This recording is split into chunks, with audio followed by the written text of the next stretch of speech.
Medical Center. I've been there 16 years. And I've been fortunate in the sense that the work that I've always done has really been that. I think what you might consider some of the principles of social work. I started working in the psychiatric emergency room on the night shift, and I worked there for 4.5 years or so, and then I went into nursing education for behavioral health, for psychiatry and chemical dependency. And then a woman that I had the good fortune to work with on some different projects, including mental health disaster preparedness and some other things. Her name was Diane Bookhagen, and she was the clinical patient advocate. And there were over 3,000 employees at the hospital, and I really didn't know what the hell her job was, but she was always very pleasant, very nice lady. And then one day in the hall, I passed by, and she said, "Would you consider doing my job?" And I wasn't afraid to change, but I wasn't sure what she did, so I called my dad, and I said, "Dad, I have this opportunity." And he said, "Does it pay more money?" I said, "Yeah, I'm pretty sure it does." And he said, "You should take it." So I said, "Okay." So I took the job, and it was during that time working as the clinical patient advocate that my day could start with, and often did start with a phone call from an upset patient or family. And one of the first calls I got was from an elderly woman who said, "Oh, Sandra, I was in a terrible car accident, and thank goodness that ECMC saved my life. But they lost my dentures, and now I can't eat, and I'm starving to death. Can you help me?" And I thought, what the hell kind of job have I taken? But then by the end of that day, later, I might be in an ICU standing alongside a family who was being asked to make very difficult medical decisions for their loved one. And that's when I had the good fortune to meet Dr. Katie Grimm. Just to say that because I just walked in. Ruined my whole story. So, but it was out of that relationship building that we're even here today. And so we're very, very happy. I was just filling time. Yeah. We're very, very happy that you've all taken the time to come and listen to what we are passionate about. And I hope that you'll, some of you, right, Dr. Grimm is definitely building an army, so welcome to it. And we hope that you'll feel some passion around what we're talking about as well, because it's not a sustainable model, right? She and I just got my roots done, but we're not getting any younger. And so we need next generation of people who are out there doing the work to catch fire with some of this. Okay. I'm just going to make a tech point. Oh, yes. I want the recording to be clear afterwards. Could you hold the microphone? What I'll do is when we're recording, we're not recording. So when we do, I'll be sure to hold still. Yes. I was a theater major too back in the day, just so yes. This I'm just waiting around for something to do. Okay.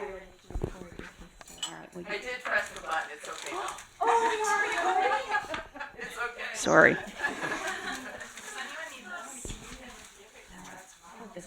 So, thank you, Ross. So I guess I'll start. I'm Dr. Katie Grimm. And I guess we always come with a little bit of a canned presentation, just because if you can't tell, you will know by the end of the time we have with you. We are very passionate about this work, and as Sandra shared with you, I think that our job in life is to share this work, because through life experiences, you go to a job and you think you know exactly what you're going to be doing. So I thought, I've done many years of private practice, primary care. And life opens up opportunities. I had an opportunity to do palliative care, which I always have to define very carefully as, way upstream of hospice. So palliative care, hospice is palliative care at end of life. The work that we do is the work that I think we'll all be doing, no matter where you're going to intersect people. Because the facts are the facts. Americans are aging. More than 80% of Americans are going to be dealing with chronic disease. It's the facts of our population. And we're moving toward a whole healthcare model that not only embraces my word, because you may run into situations where you don't feel warmly embraced, but I will embrace you. It embraces this team-based model of care that says every part of the spectrum of care that we're going to be touching when we're touching human lives can't just be a doctor, and it can't just be a nurse. It's going to involve multiple disciplines and looking at the entire human being. So Palliative care is that care of that human being, the whole aspect of that human being as they're traveling through whatever chronic illness that might be. So I just want to spend 1 minute telling you why we're passionate about this. So we work at ECMC, which everyone knows is the trauma center. And I think everyone has a vision of what the trauma center may deal with. I know I did. And I had a vision of what I would be doing when I went into the field of palliative care. That I'd be dealing with people that were very happy moving toward a dying process, embracing the angels that were coming to their beds, and that's not it. Life is messy, and people don't want to die, and that's the reality of the work that we do. And I have to share with you, or maybe I'll ask you, what do you think the number one trauma that we deal with at ECMC is? What would you guess is the number one trauma? Because everyone has a vision that it's, maybe number 2 or 3. Good guess. It's actually, Gunshot? no, it's surprising. This is why I think we're changing, why we're here. It's actually falls. And I want to tell you, it's falls not just in the elderly. We had a recent resident 2 years ago, and, I think we're starting to build an army because everyone's seeing these experiences. We had a resident who fell. You might have read about it in the paper. He was with his friends at Pearl Street, fell off the balcony, and died. But I talk to my residents, and medical students, and I say, what if he hadn't had a conversation? What if he had thought that this would never happen? Which is how we live our lives, like it's never going to happen. So falls are the number one trauma that we see. So I'll get to my point quickly. So not only is ECMC the trauma center, so we see traumas, and the falls are often in the elderly, and it's mind-boggling to see an 85-year-old suffer from a subacute arachnoid hemorrhage. The social workers called in to try to help the family, with dealing with that trauma and try to get over the emotional loss and emotional issues they have to deal with, but also to deal with what would this person have wished would have happened in the medical system if they'd ever found them if they'd ever been found in that position. And I'll quote Atul Gawande. I think we have a clip of Atul Gawande. But the sad truth is, most of the time, I'd say probably 80% of the time, I don't know, we haven't kept track, we should, right? But many, many times families, even of these 85-year-olds will say, we have no idea. We never talked about it. We never talked about what life meant to them and what was important to them. So we may have been presented, in the medical system, and, any of you who are going to do anything in the medical health care system, we deal with a lot of forms. So the family may have dealt with the form, but they've never talked about it. So no one really knew if this person was in a position where they couldn't talk, couldn't move, and people were saying they may never get out of the hospital, end up in a nursing home, what would they have wished would have happened next? And even in our 85-year-olds, no one's had that conversation. They may have created the documents, but not had the conversation. So I learned that pretty quickly, that it wasn't what I expected, that we had a lot of documents. And Sandra's favorite line when we go out in the community is, we've seen more documents spit on, chewed on, thrown out, ripped in our faces, because families will say, we have no idea if that's what they wanted. We never talked about it. So the documents are only part of the equation. The second thing, and I think this is pretty self-evident, but it's important. We also work in an area of tremendous health disparity. We're in zip code 14215. So we often see people come to care very late, very young, but very late. So they're 40 years old. They're living their lives, they're working their 2 jobs, they're trying to get along, and all of a sudden they're diagnosed with lung cancer. So we're dealing with, young people having to deal with death and dying, before they've even thought. I think there's this mindset in our country, and maybe it's other cultures as well, that this is all stuff we can get ready for. When I'm 85, I'll pretty much know what I have to do. But I'm here to tell you that why we're here and why we're passionate about it is we're even seeing those 85-year-olds where no one's had this conversation. They've created a proxy. They've filled out that form. But we ask the proxy, we go right to the proxy and say, tell me what this person would have wanted. And the proxy has to say, I have no idea. Well, I didn't even know I was their proxy. And that's why we're here. So we've created this community outreach, and you're now all a part of it, called Your Voice, Your Values, because we want to make this really important that people understand that the medical system will move, keep going. We have more interventions than you could even imagine. Anything you could think of, there's a smorgasbord of interventions. We never stop. You know, there's more than people could even imagine being offered. And families are often the ones that are being asked, what would they have wanted? How did they define their life? What was important to them? Would they have minded living on a machine with a trach the rest of their life in a nursing home? And if families have never talked about it, who makes that decision then? The family ends up trying to make that decision with no previous knowledge. So our project is called Your Voice, Your Values, because we want it to be really your voice, your values. And I think the next slide pretty much explains why, pretty much says just what I said. And I want to give Sandra enough time, because she's a theater major, so she's very dramatic. And she's one of the reasons I love coming out to the community. But this just captures, this is what we now know. So everyone has this vision of what people describe as the Niagara Falls dying process. It's what we all want. We want to live to be 90, 99 with all our faculties, go to sleep one day, and then quietly not wake up. This is what we all want. It's what everybody wants, right? But this is also the picture of trauma. People are living their lives, and all of a sudden something happens, and they, you know, all of a sudden are in this terrible crisis situation. And you guys, everyone here probably in this room knows, making decisions in crisis, not always easy decisions to make, but that's what we're doing. But this is actually the trajectory that most of us, I don't want to, this is a young crowd, but most of Americans, because of good medicine, most Americans are going to live longer, but with more chronic disease. So this is actually the trajectory that we need to expect and get prepared for if we're talking about taking care of populations. So things like dementia sort of look like this. You know, they go through ups and downs, and they reach the final point, but they've gone through periods of time. And why I love this slide is because I think if you look at it, I hope you imprint it in your head, because what is happening in the system right now is the social workers I work with and the work I do, guess where we meet people? At what point of this trajectory are we meeting people? Here. And this is the opportunity missed for all those conversations.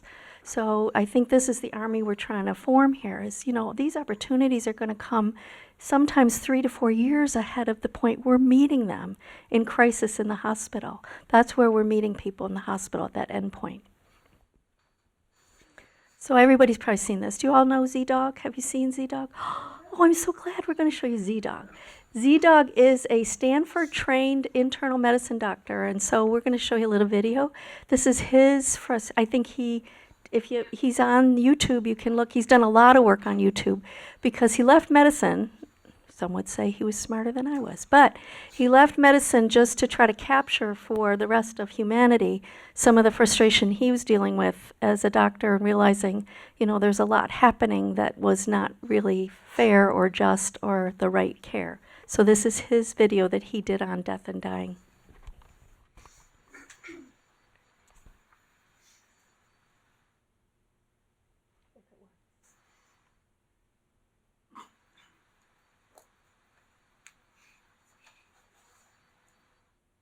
Just gonna stay and watch me burn. End of life, and all my wishes go unheard. They just prolong me and don't ask why. It's not right, 'cause this ain't the way to die. This ain't the way to die.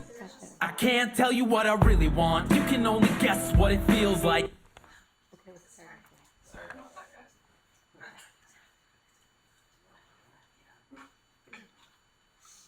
Just gonna stand there and watch me burn. End of life, and all my wishes go unheard. They just prolong me and don't ask why. But it's not right, because this ain't the way to die. This ain't the way to die.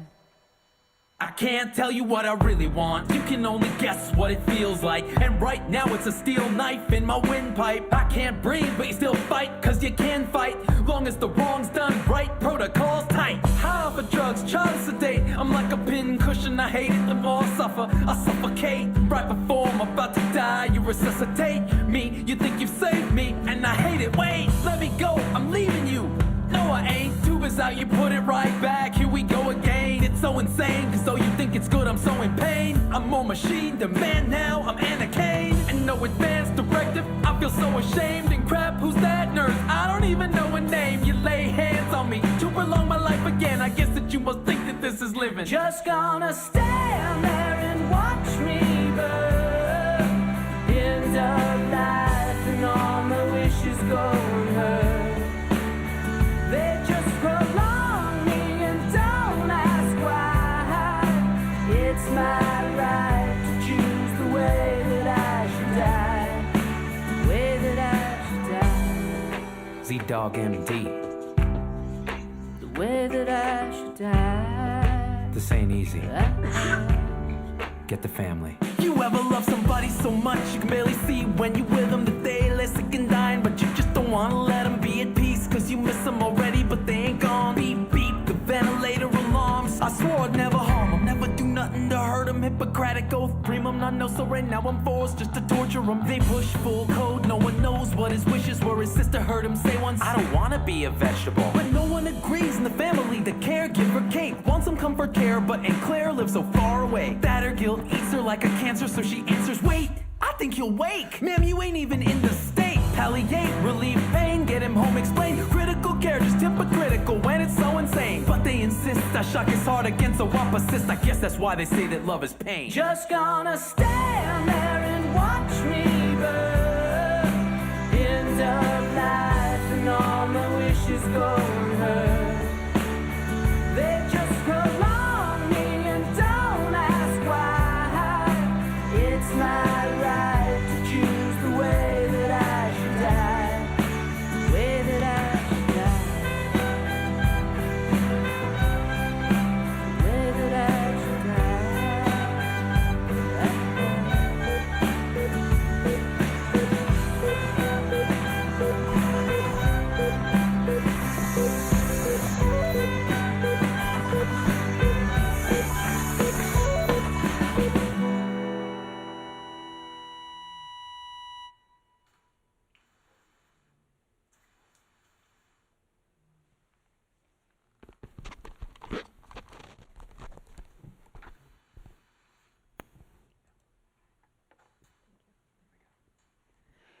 So, if you've not seen that before, pretty powerful stuff, right?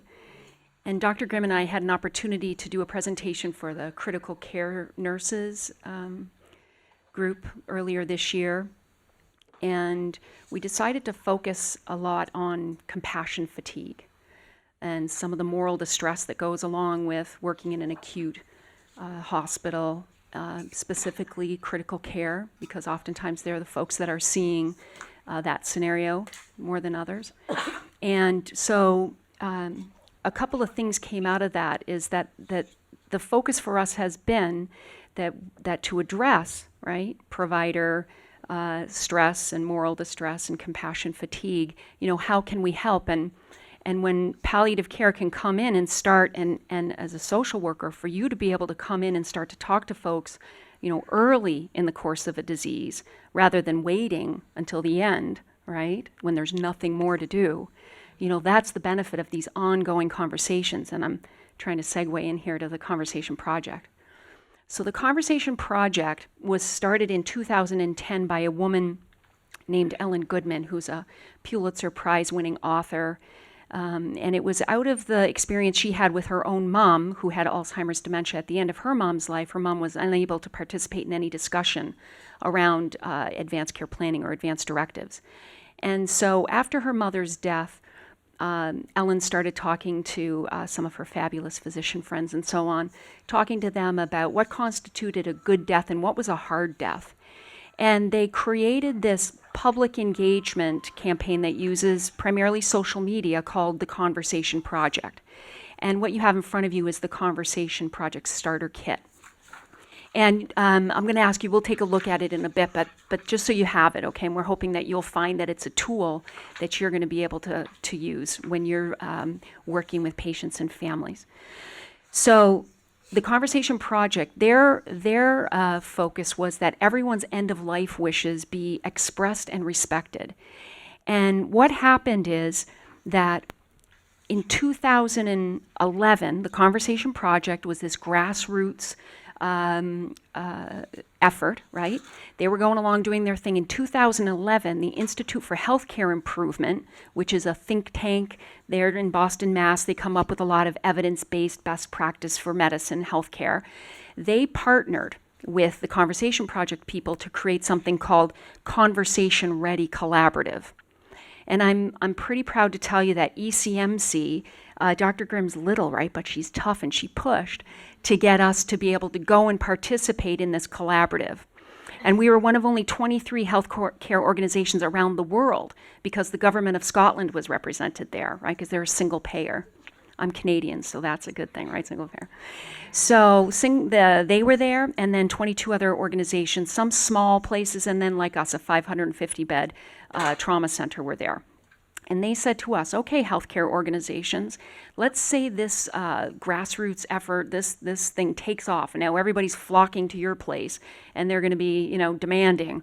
They said, we're on the Conversation Project, and this is what we want to do. What are you going to do about it? And so at that time, I'd been at the hospital, 14 years or so, and you can kind of get down on it, like, no, this place, we don't do anything. And so the one organization said, well, you know what we're going to do? This is so important when people come to us. We're going to put their advance directives in the electronic medical record. We already do that. And then another group said, well, you know what we're going to do? It's so important. We're going to put it up in the demographic bar, like an allergy.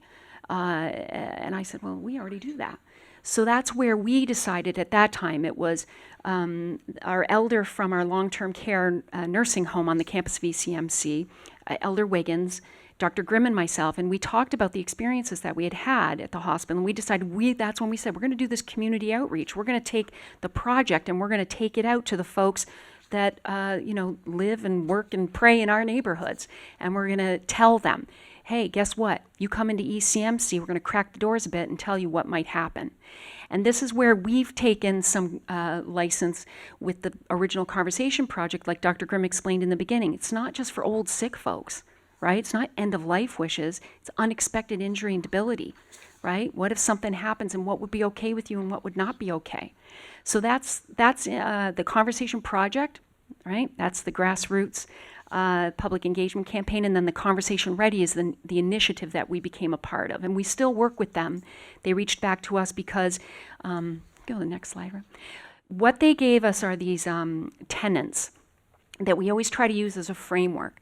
They said the first thing is with the Conversation Project, it's engage. Right? So that means whenever there's a crowd of one or more, trust me, anybody who will stop and listen to us, we're going to tell them about the Conversation Project, and we're going to talk to them about the importance of advanced care planning. The next one was exemplify, and this is where you all come in. Because exemplify is, how do we, as healthcare providers, right, ask people to think about this, do this, create documents, talk to their family members and loved ones, if we've not done this ourselves, right? How can we do that? So the exemplify, to me, is a very important tenet because it calls on me to do the work for myself so that when I then am advocating for my patients and their families, that I have the lived experience of going through that, right? And you can have then some more understanding. The next one is steward.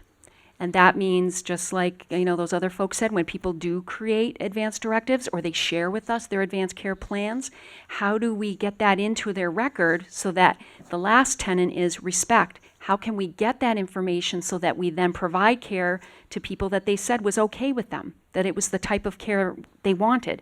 And so we just did it's a death audit, right, to go through to see the people who died in our hospital. Did they die in a way that they said was okay with them? And again, I'm pretty happy to tell you that out of the 5 audits that I did, 4 of those folks had an opportunity to meet with Dr. Grimm or someone on our team.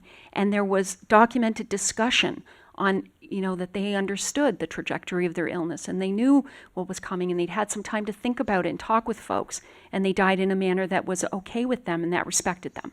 All right? So those are those tenets. And when you look at the continuum here, right, it's Conversation Project, we say it's all ages, all stages, right? Because we know it's just not old sick folks, it's all of us, right? So we want to start these discussions with your family or loved ones early before you need them, right? Because it always seems too early until it's too late, right? And then folks obviously living with chronic illness, right? These are people that we know where that's going, even though they may not, right? And that's our job, is to share with them what we know. And then when people are approaching end of life, Dr. Grimm and I went, and she may tell you more about this, but we went for a training again in Boston, right? Everything's great there. For serious illness conversation guide. And what it is that, so like we feel like we got soup to nuts now, because Conversation Project is for everyone. And then when people we know, right? They know where it's going. Serious illness, expected death within a year or two. It's a very guided conversation with them, very scripted, which is hard if you've done the work, right? And you feel like, I'm good at this, right? And then they give you a script, but it actually is a lovely thing to help you guide the person through and get to their values. So when it's expressed and respected, we want, the spoken, and we're always working to create better templates to capture, because not everybody, like Dr. Grimm said, not everybody's happy to put the pen to the paper, right, for their own personal reasons. They don't want to create a document, but they definitely we want them to know that more important than the document is that their family members know. You want to say something? I do. I just want to add something that's not on the slide, but I think it's important. That the research, this seems like soft science, but this is such really good science. The research for you guys to know, too, is that there's evidence that if people have these conversations, grief and loss after dying, even if it's an unexpected death, is much less. People have felt like they honored the person and not had to make those difficult decisions by themselves, that someone has guided them, that they're going to grieve over the loss of that person, but the grief is less. They know they're honoring the person because they've had the conversation. And I did the previous slide, you don't have to go back. There's a point in there that I just love, and you may have picked up on it, but if you see, the Conversation Project is about storytelling. It's about your story and your story and your story and your story and my story. They're all different stories. My quality of living, I can define for me, not for all of you. But I need to define that for my family. We've put people in this medical framework, medical model that I think, if you can't guess, we're trying to push out of. To say the medical model has captured this idea that we create documents and therefore we create better care. And what we're doing is we're poking our heads up and say, the documents don't always create the care, but the stories, the knowledge of the personal beliefs and values of that person creates better care.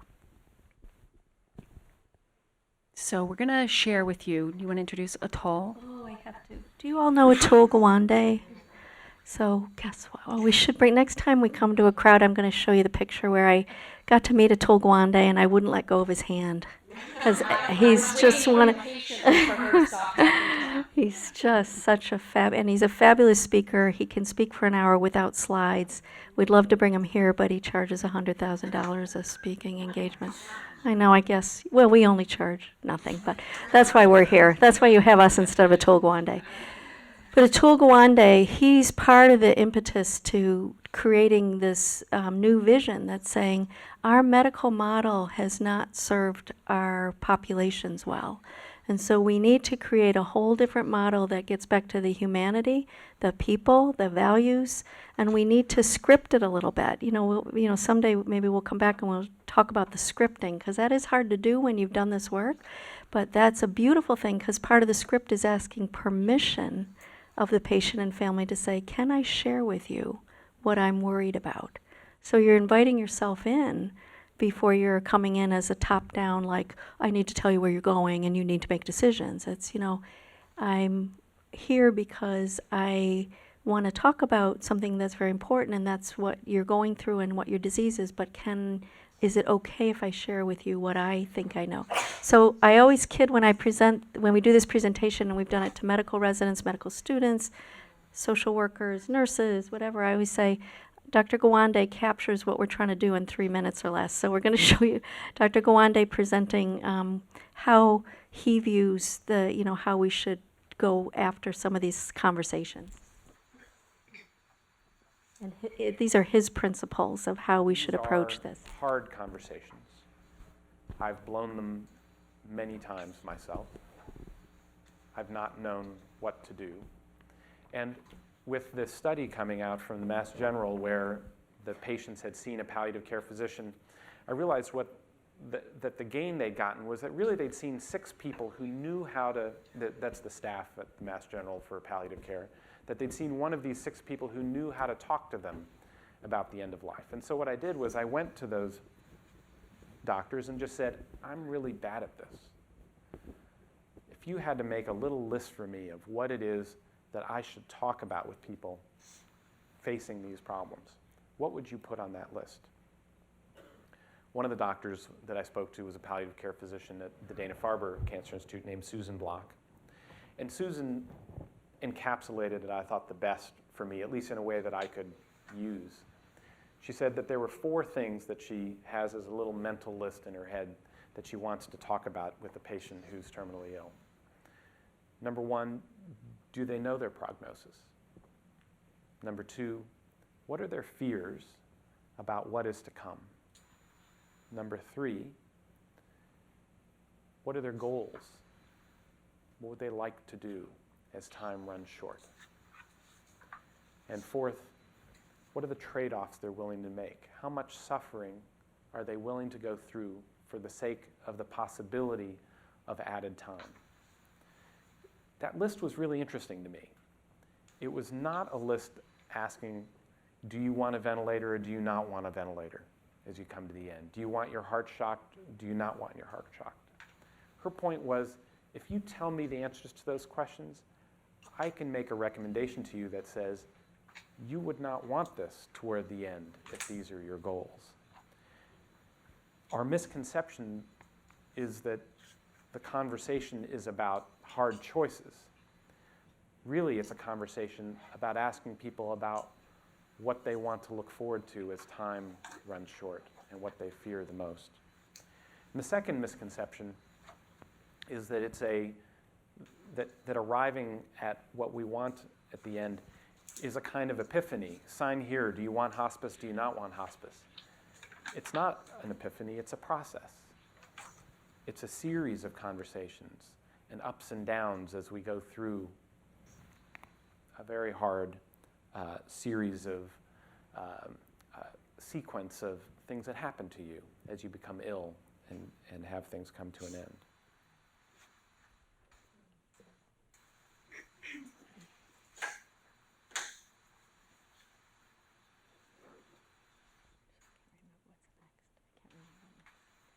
Oh, so I'm going to turn it over to Sandra. So this might make it. Do you have the poem too? Mm-hmm. Oh, good. Thank you. So I guess we were trying to think about, what, again, we try to hit you from every angle, right? Why this is important. And part of the collaborative, out of the collaborative, a white paper was written from the Institute for Healthcare Improvement. And I want to just share with you a snippet of that, the white paper. It's called The Allergy Analogy. Imagine that an 80-year-old woman with a known medication allergy comes to your health system for care, but the medication's allergy field in her electronic health record is blank or has a Y for yes, indicating that she does have an allergy, but provides no further information about specific medications to which she is allergic. She is admitted to your hospital 4 times in a 6-month period without further clarification of this allergy field in her record. When she is admitted a 5th time for pneumonia, she is administered the very medication to which she is allergic. You would label this as a serious medical error with a significant risk of harm, and you would seek to change the system to prevent further recurrence of this error and thereby improve the safety and quality of care. Now imagine that the same 80-year-old woman has severe emphysema.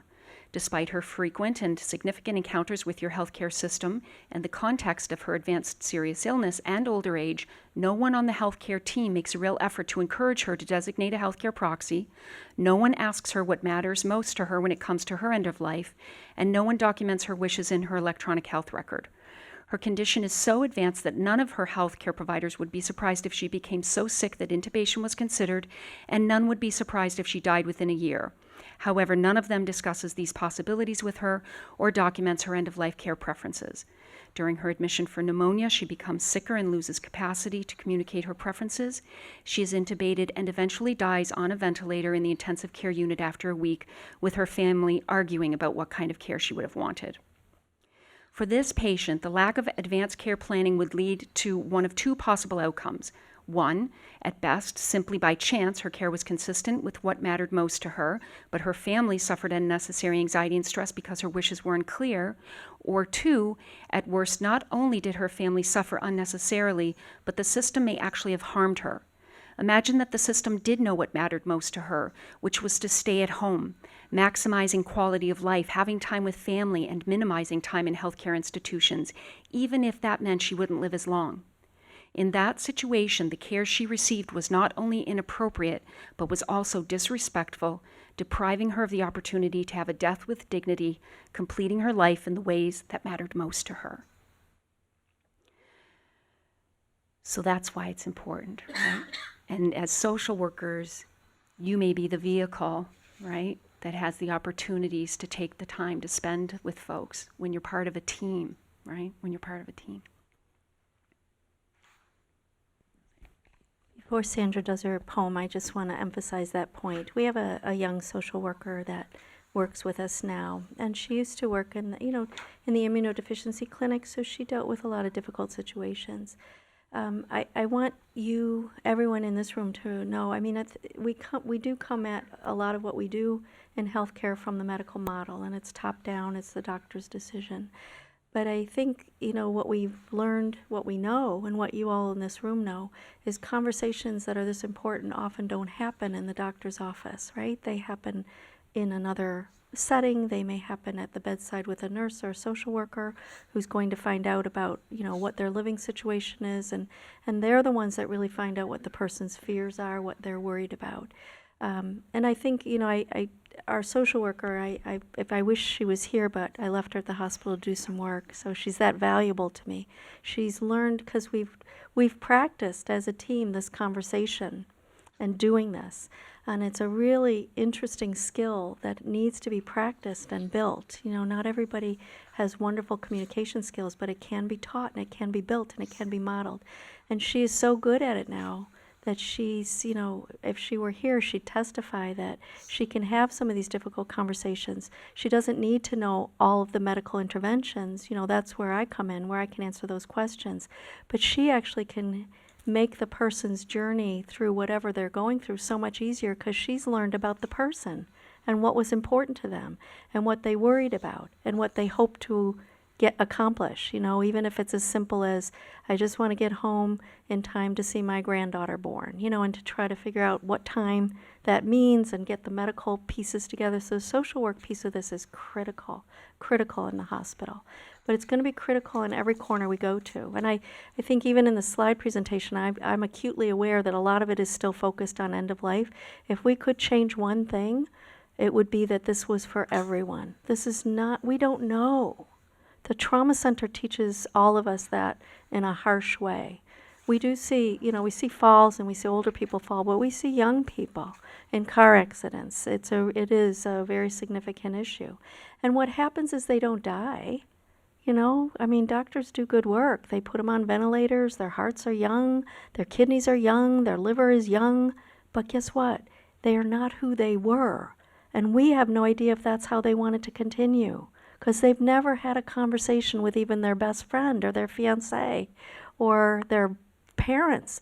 And sometimes if they're not in a relationship, they're not married, they don't have a fiancé, guess who makes the decision? And it's horrific. It's their parents. I'm going back to a mother of a 30-year-old who, I won't share all the details, but he's dying. And I have to talk to that mother and try to figure out, tell me about this 30-year-old. Help me to understand who he is. Can you help me to understand what he would have maybe thought about the fact that he can't get off the vent and he can't talk anymore and he can't move and now he's going to go to a nursing home. And we'll keep him going for a while, but we're not unplugging things. These people don't get unplugged. They're alive. They're just, they have a trach. They're breathing through their trach. It's not a matter of pulling the plug. These are young people. So I'm sorry to get so crazed about it, but I think this is for everyone. And I think the only good we can do is if you do it for yourself. Have these conversations with your best friend first. Use the toolkit. See how it works. Try it out. And then adapt it a little bit. See how you do with your own parents. Say, hey, I'm going in this field where I'm going to have to do this with patients. Can I try it with you before I do it with my clients? Can I at least try and see how this might work and see what you get? The number of times we look at each other and say, if we collected money, we'd be able to start our own consulting firm.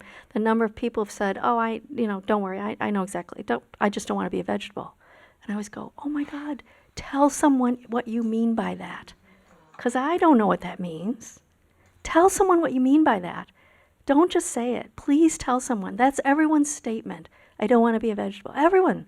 I think that's what we all, probably, maybe 90% of people are going to believe that, but doctors don't know what that is. We can have visions of what it is, but there are some people who say life at all costs. And I would say, okay, but tell me help me to understand that, so that's the conversation.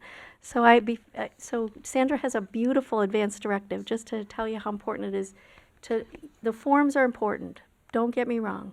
The forms are important, but can I tell them about the proxy? But this is craziness of New York State. So you all got a healthcare proxy form, and that's important to create a proxy, but here's what I think I want everyone here to be aware of. And I wasn't aware of this. And have you looked at it? Do you know what's missing? Have you handed these out and ever had to fill one out for yourself? If you look at this, can you look at it and tell what's missing after hearing what our passion is about in the conversation? What would be important to beyond that, do you think? If you were going to improve the healthcare proxy? See how it's I, Sandra, hereby appoint Dr. Kathleen Grimm, and I can put my optional things, and then I can get you two lovely girls here to witness it for me, right? We'll pretend Dr. Grimm's not here, I just created this. So what's missing on that form that could be important, that might be helpful? A signature that the person knows that Thank you. Crazy talk. Crazy talk. That's New York State. That's not every state. You're right. You're so right. Thank you. Thank you. All this talk wasn't worthless. Yes, talk to your proxy. That's what I'm saying. These forms are New York State forms. They don't even identify that the proxy's been notified that they're a proxy or that they know what you might want. So conversations are critical. And I've gotten phone calls from nurses, nice people, saying, well, Sandra, this isn't a valid proxy because the agent's one of the witnesses. And I said, well, aren't we kind of happy that at least they knew that they were going to be? So legally it's wrong, but it's the right thing. Yes. I actually interned at UCMC last year, and so often the phone number isn't even correct. Yeah. Like you'll call and it's not even the number, so you can't get a hold of the person. Yeah, so it's the forms are the forms, but human beings are human beings, and storytelling is what has gotten us the history of its history. It's knowing who people are. So are you going to read the poem? I am. Okay. So you've got your conversation starter kit. That's your homework assignment. I'm sure they're going to check it, so make your own decision. But as Dr. Grimm said, we would encourage you, right? Exemplify. And then you'll understand what you're asking folks to think about and to do. So when you go through it, you'll see it's sort of set on that premise of, get ready, get set, and go, right? It gives you sort of the thought process of what might you need to even think about before you started to think about it, and then what might you want to do before you started to do it. And sometimes it depends on the audience we're talking to. Sometimes it's still a difficult thing to understand. Like, what are they talking about? It's like, is it medical interventions? We ask people, are you familiar with a MOLST form? Have you all seen a MOLST form? So medical orders for life-sustaining treatment, right? It's a physician's order that's good in the community. They're actionable orders so that if people have strong feelings, they can stay in their home, right? If that was how they wanted to be cared for. But when, so when Dr. Grimm says, right, people say, well, my sister, we didn't talk about that, but she didn't want to be a vegetable.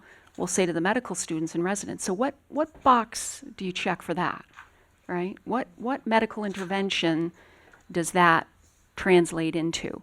And so a lot of what we're trying to say is that it's translating people's values into medical interventions, right? And part of that, I hope you go on the conversationproject.org, which is the website, which has beautiful stories and lots of information more beyond just this. And there's a how to talk to your doctor guide, which I love, because part of it says in there, your job is not to tell your doctor what medical interventions you want. Your job is to express to your physician who you are and what matters to you. That way together you can create a plan, that makes sense for you, right? And just think about it. Creating the document, that's a stagnant, right? This is a static piece of paper that doesn't change in the landscape of a changing life, right? So we always have to make sure that these documents get updated as life changes, right? Because not that it would happen, but what if somebody had a husband and a boyfriend? I mean, it could happen, I guess. So, but the documents are important, right? Because they're supposed to be an expression of the person's wishes, but you all will have an opportunity to make sure that people really understand that, okay? So a beautiful letter was written by a doctor named Karen Boudreau. And she was a physician that was a part of the original Conversation Project group. And I think that, again, it's one of those things I just stop talking and read it, and I think it's self-evident why it's important. So it's called Don't Panic, It's Okay. Don't panic. It's okay if you're faced with a decision that you're not ready for. It's okay. I'll try to let you know what I would want for various circumstances, but if you come to something we haven't anticipated, it's okay. And if you come to a decision point and what you decide results in my death, it's okay. You don't need to worry that you've caused my death. You haven't. I will die because of my illness or my body failing or whatever. You don't need to feel responsible. Forgiveness is not required, but if you feel bad, responsible, guilty, first of all, don't. And second of all, you are loved and forgiven. If you're faced with a snap decision, don't panic. Choose comfort. Choose home, choose less intervention, choose to be together at my side, holding my hand, singing, laughing, loving, celebrating, and carrying on. I will keep loving you and watching you and being proud of you. So I think about all the families in the ICUs, right, that I've stood beside. If they had had a letter like that, right, something to give them some peace of mind and in their hearts. And so when Dr. Grimm says the science shows, too, that grief is reduced for people when they know that they're acting on their loved ones' values and wishes, right? Okay.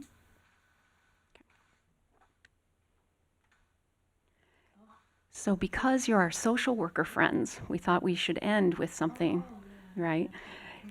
Communication. So I wonder if some of you may have seen this already. Have you seen it? If you've not, that's good. If you have, I've seen it 100 times and I love it every time.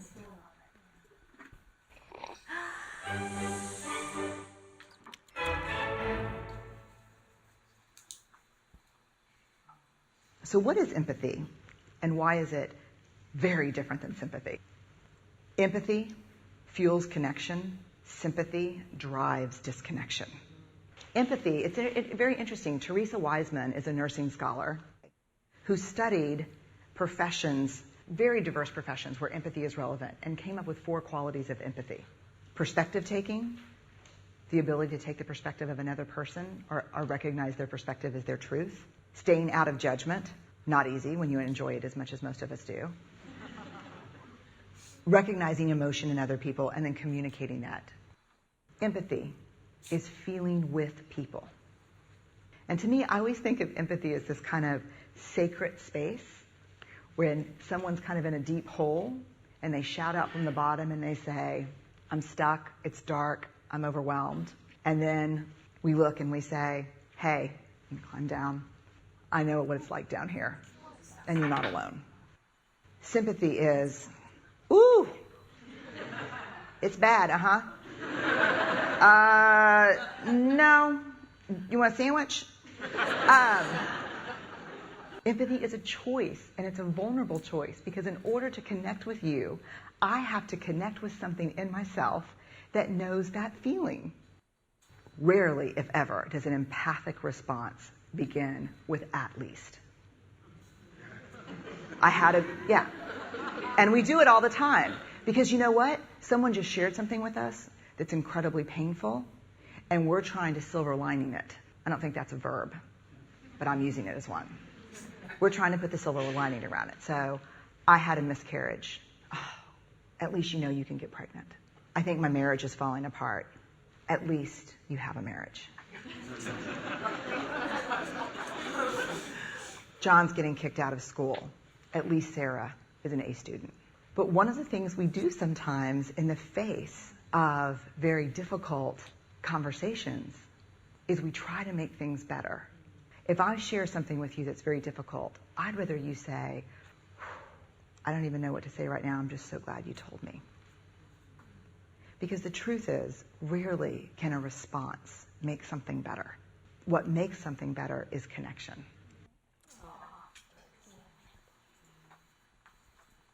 So I think we want to thank you so much for your attention, and sorry we didn't leave much time for questions, but it was because I was late. I couldn't find this place. Sorry. I got my steps in today getting here. But I think Rob has our contact information.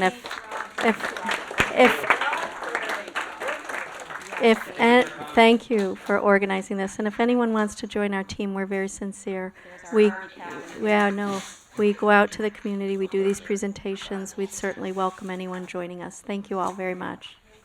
If you guys want to sign in, there should be wherever the sign sheet is, just write your name and get a cat to do, and then thanks for coming. And we need to bring it evaluation, but if you have some thoughts or there's something you think of, I don't know what to say about how. Oh, Rob's going to email you. Yeah, Rob will email an evaluation. So Yeah. what I'll do is I'll